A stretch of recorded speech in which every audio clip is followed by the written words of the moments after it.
Do'stlar, hozir men Shohimardondaman. Shohimardondan tepa joyda Yordon qishlog'i bor. Hozir mana shu Yordon qishlog'ini Archazor joyiga keldim. Asosan bu yerga odamlar asma kasalligi, shu nafas olish yo'llarida xastaligi bor odamlar kelib, mana shu joyda ertalab, ayniqsa bahorda va kech kuzda shu kelib, bu yerda ertalab o'tirishadi va turli xil giyohli choylarni ichishadi. Mana shunaqa joylarda sotishadi, kofe, giyohli choylar sotishadi. Nimadan tayyorlanadi bu endi? Bu narsa 9 xil giyohdan damlanadi. Nafas yo'llariga birinchi o'rinda foydasi bor. Ichida shirin miyasi bor. Salotka deyiladi, shirin miya.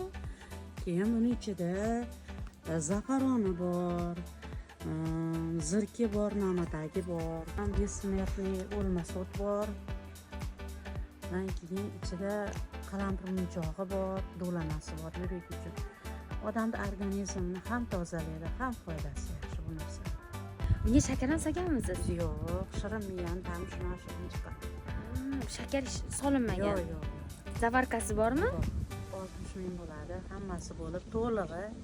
Mana agar kelsanglar, mana shu joyga kofe, giyohli choyga kelib, shu choydan albatta ichib ko'ringlar, juda ham mazali. Men mana shuni olib ketmoqchiman uyimga. Damlab ichaman. Nima solinadi? Shirin miya deyiladi. Mana shu shirin miya solinadi. Shirin miya nafas yo'liga juda foydali narsa.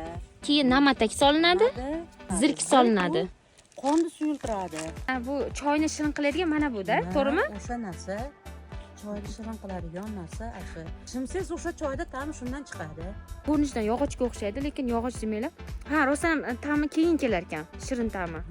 Shohimardonga kelganda Yordon qishlog'iga chiqinglar va nafas yo'llarida muammosi bor bo'lgan odamlar mana shu yerga kelib, o'zlarini yaxshi his qilishadi, ancha davolanib, o'zlariga kelib olishadi. Nega ob-havo rosa yaxshi. Rostdan ham qaranglar. Ertalabda archalar o'zidan nima chiqaradi? Hid chiqaradi-ya? Filin chiqaradi, odam nafas yo'llarini ochadi, balg'amlik o'chiradi.